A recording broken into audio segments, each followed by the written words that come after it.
Hello students, मैं Partha sir आपका फिर से स्वागत करता हूं एक नए वीडियो के अंदर। आज हम पढ़ने वाले हैं स्टैंडर्ड 8 का maths chapter 9 algebraic expression and their identities. तो चलिए वीडियो को शुरू करते हैं।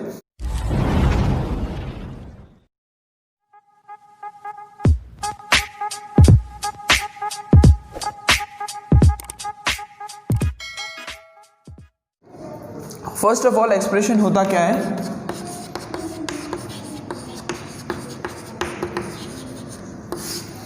एक्सप्रेशन कोई एक ऐसी वैल्यू होती है जिसका जो अमाउंट है वो हमें पता नहीं है, यानी कि एक अननोन वैल्यू होती है जिसको हम डिनोट करते हैं कोई भी लेटर के साथ, यानी कि ए से लेकर जेड तक कोई लेटर होते हैं, उससे हम उसको डिनोट करते हैं एक्स वाई जेड कुछ भी, और उसके आगे कोई नंबर मल्टीप्लाइड भी हो सकता है, उसका कोई पावर भी हो सकता है। तो उसके बारे में पहले जान लेते हैं कि वो किस तरीके से बनता है।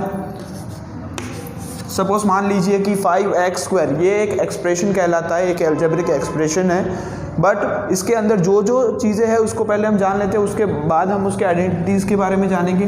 तो फर्स्ट ऑफ ऑल ये जो ऊपर होता है, जो x के ऊपर लिखा हुआ है, उसे हम पावर या फिर एक्सपोनेंट कहते हैं। फिर ये जो लेटर होता है ABCD या फिर XYZ MNOP कुछ भी हो सकता है लेटर, सेकेंड लेटर होगा, स्मॉल लेटर्स होंगे, तो उसको हम कहेंगे वेरिएबल्स।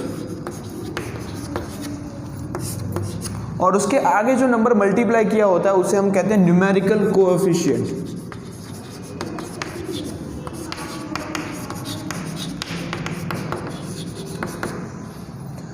तो ये एक छोटा सा एक्सप्रेशन है। अब ये जो अलजेब्रिक एक्सप्रेशन के बहुत सारे टाइप्स होते हैं, वो सारे टाइप्स को हम क्लासीफाई भी करेंगे। तो चलिए देखते हैं कि उसका क्लासिफिकेशन क्या है।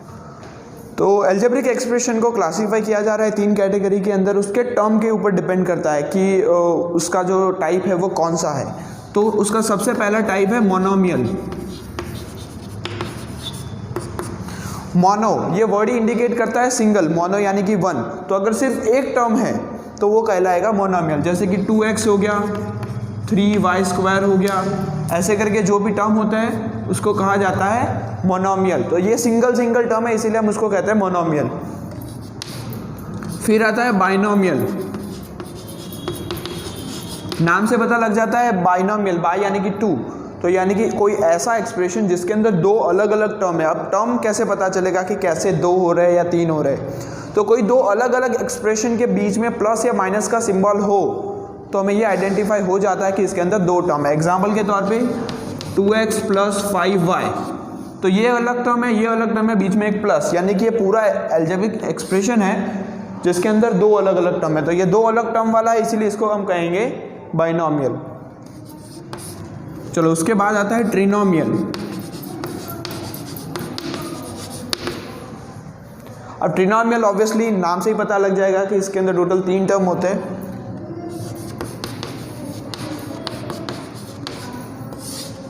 A, 5B और 3C, ऐसे करके 3 अलग अलग टर्म है, बीच में प्लस या फिर माइनस कोई भी तरह का सिंबल हो सकता है, पावर में भी कुछ भी हो सकता है।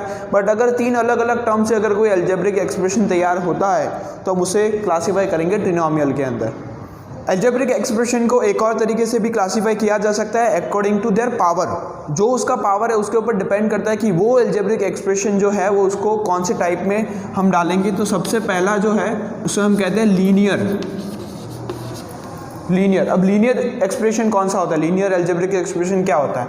तो लीनियर यानी कि पूरे अलजेब्रिक एक्सप्रेशन के अंदर जो डिग्री ऑफ दी पॉलिनोमियल होता है, यानी कि वो जो पूरा एक्सप्रेशन है उसके अंदर जो मैक्सिमम पावर होगा वो 1 होगा। 1 से ज़्यादा पावर एक भी टर्म में नहीं होगा। मान लीजिए कि 2x + 3y ऐसे एक बाइनोमियल है, तो ये बाइनोमियल के अगर आप पावर देखोगे तो यहाँ ऊपर कोई भी पावर लिखा हुआ नहीं है, दैट मीन्स वहाँ पे 1 पावर है। तो 1 से ज़्यादा कोई भी पावर नहीं होगा, तो उसे हम कहेंगे लीनियर एक्सप्रेशन या फिर लीनियर पॉलिनोमियल भी कह सकते हैं। उसके बाद आएगा क्वाड्रेटिक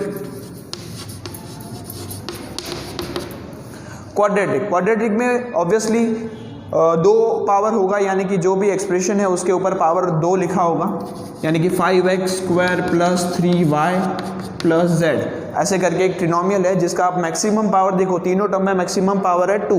तो ये जो पॉलिनोमियल है या फिर अलजेब्रिक एक्सप्रेशन है इसको आप कह सकते हो क्वाड्रेटिक। तीसरा है क्यूबिक। पहले दो में हमने देखा एक पावर हो तो लीनियर, दो पावर हो तो हम कहते हैं क्वाड्रेटिक, तो ऑब्वियसली तीन पावर होगा तो हम उसे कहेंगे क्यूबिक।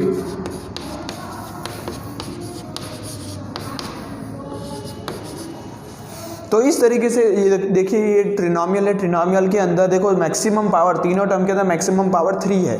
तो जो मैक्सिमम पावर जो होता है उसे हम डिग्री ऑफ द पॉलिनोमियल भी कहते हैं। तो डिग्री ऑफ द पॉलिनोमियल हम यहाँ पे देखेंगे 3 है, तो इसीलिए ये पॉलिनोमियल को या फिर ये एक्सप्रेशन को हम कहेंगे क्यूबिक एक्सप्रेशन। तो हमने जाना एक्सप्रेशन के बारे में कि एक्सप्रेशन क्या होते हैं और उसको किस तरीके से क्लासीफाई किया जाता है।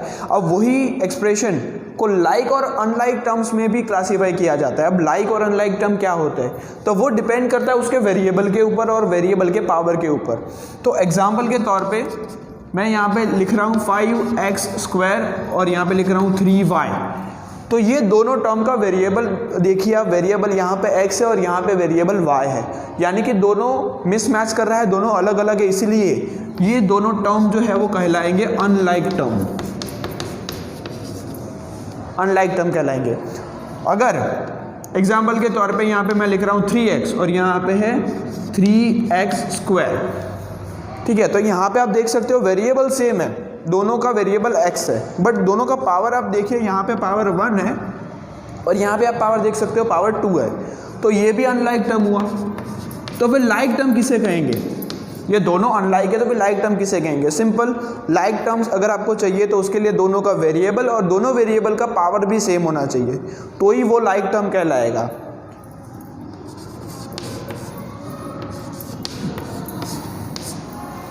ये दोनों टर्म जैसे कि 5x और 3x, तो 5x में वेरिएबल x है, 3x में भी वेरिएबल x है, यहाँ पे पावर 1 है, यहाँ पे भी 1 है, तो पावर भी सेम है, वेरिएबल भी सेम है, इसीलिए ये दोनों के दोनों कहलाएंगे लाइक टर्म्स। अब देखिए ये लाइक टर्म्स और अनलाइक टर्म्स ये जो होते हैं उससे हमें क्या फ़ायदा है, उससे हमें आगे क्या हेल्प होगी। तो अरिथमेटिक रूल्स में जब प्लस या माइनस या फिर एडिशन या सब्ट्रैक्शन जो करना होगा कोई भी एक्सप्रेशन का, तो उसके लिए हमें पहले ये चेक करना पड़ेगा कि वो टर्म लाइक है या फिर अनलाइक है। अगर लाइक टर्म है तो ही वो एक्सप्रेशन का हम प्लस या फिर माइनस कर सकते हैं, अदरवाइज नहीं कर सकते। अगर अनलाइक टर्म्स होंगे तो इन दोनों का प्लस या माइनस हम नहीं कर पाएंगे, अगर लाइक टर्म्स होते हैं तो इन दोनों का प्लस माइनस हम कर सकते हैं। अब वो कैसे करना है चलो वो भी देख लेते हैं। तो एक्सप्रेशन के क्लासिफिकेशन देख लिया हमने, लाइक अनलाइक टर्म क्या होते हैं वो भी देख लिया। अब अरिथमेटिक रूल्स देखेंगे कि जो एक्सप्रेशन होते हैं उसको हमें ऐड या फिर सब्ट्रैक्ट कैसे करना है। तो मान लीजिए कि एग्जांपल है यहाँ पे एक 2x² और उसको हमें ऐड करना है, ठीक है, ऐड करना है किसके अंदर, 3x² के अंदर।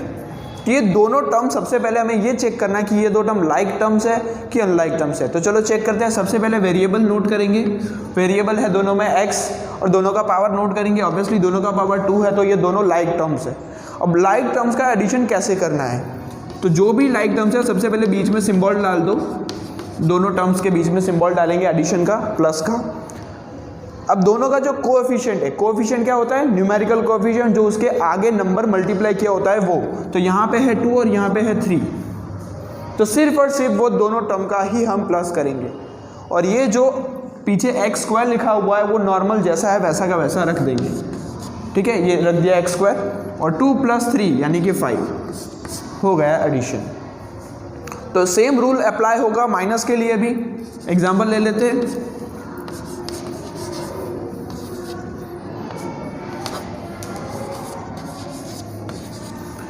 यहाँ पे देखो लाइक टर्म्स है कि नहीं, ऑब्वियसली y³ है, यहाँ पे भी y³ है, तो ये लाइक टर्म ही हुआ। और माइनस करना है तो माइनस हमें सिर्फ और सिर्फ कोएफिशिएंट का करना है, यानी कि 7 में से 3 माइनस करना है, तो हो जाएगा 4 और y³, तो 4y³।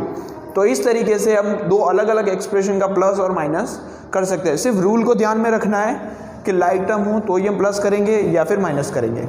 तो प्लस और माइनस देखा कैसे करना है। अब हम देखेंगे मल्टीप्लाई और डिवाइड कैसे करना है। तो मल्टीप्लाई करने के लिए आपको कोई भी रूल खास याद नहीं रखना है कि लाइक है अनलाइक है, कोई फ़र्क नहीं पड़ता है। नॉर्मली मल्टीप्लिकेशन के अंदर जो पावर जो होता है उसका एडिशन करना होता है और जो कोएफिशिएंट होता है उसका कोएफिशिएंट के साथ सिंपली मल्टीप्लाई कर दो। तो एग्जाम्पल देख लेते हैं। एग्जाम्पल में सपोज मान लीजिए कि यहाँ पे है 5x³ और उसको मल्टीप्लाई करना है 3y² के साथ, ठीक है। अब देखो लाइक टर्म्स तो है नहीं, लेकिन फ़र्क नहीं पड़ता है क्योंकि हमें करना है मल्टीप्लाई। ठीक है। तो मल्टीप्लाई करने के लिए कोएफिशिएंट का मल्टीप्लाई कोएफिशिएंट के साथ, यानी 5 3 जा 15। फिर एक्स क्यूब और वाई स्क्वायर, उन दोनों का तो मल्टीप्लाई हो नहीं सकता, तो इसीलिए वैसा का वैसा रख देंगे हम, हो गया मल्टीप्लिकेशन। अगर मान लीजिए कि यहाँ पे भी x है, वहाँ पे भी x है, तो एक और एग्जांपल लेके देख लेते हैं। तो इस तरीके का अगर कोई दो मोनोमियल का मल्टीप्लिकेशन हमें करना है, तो सबसे पहले जो नंबर है उनका मल्टीप्लिकेशन कर लेते हैं, यानी 7 3 जा 21। अब यहाँ पे एक्स स्क्वायर है और यहाँ पे एक्स क्यूब है, तो जो भी पावर होते हैं वो पावर का सिंपली आपको एडिशन कर देना है, यानी 2 और 3 दोनों का ऐड कर दो, यानी कि x तो हमें लिखना ही है और दोनों पावर को ऐड करके लिख देंगे तो हो जाएगा 5। तो 21x⁻5। तो इस तरीके से हमें मल्टीप्लाई करना है। तो अब देख लेते हैं डिवाइड कैसे करना है। डिवाइड करने के लिए भी रूल तो सेम ही है, हमें पावर को माइनस करना होगा। हम यहाँ पे पावर को प्लस करते हैं, लेकिन डिवाइड में पावर को हम माइनस करेंगे।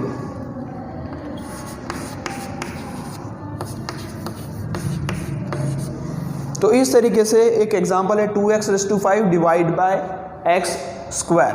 तो सबसे पहले उसको डिवीजन के फॉर्म में लिख लेते हैं। ये हो गया डिवीजन का फॉर्म उसका, हमने डिवीजन का फॉर्म लिख दिया। अब देखो कोएफिशिएंट तो यहाँ पे कट हो नहीं रहा है, हमें दिख रहा है कि ये दो टर्म जो है वो दोनों का वेरिएबल x है, लेकिन पावर डिफरेंट है, तो हम ऑब्वियसली जहाँ पे बड़ा पावर होता है वहाँ पे छोटे पावर को ले जाके हम माइनस करेंगे।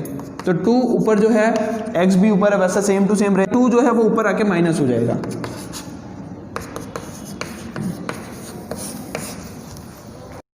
तो इस तरीके से हमें कोई भी एक्सप्रेशन का डिवीजन करना है। तो फिलहाल आज के लिए इतना रखते हैं, और बाकी के जो भी बड़ी सम है उसको सॉल्व करेंगे हम नेक्स्ट वीडियो के अंदर। तब तक के लिए थैंक यू।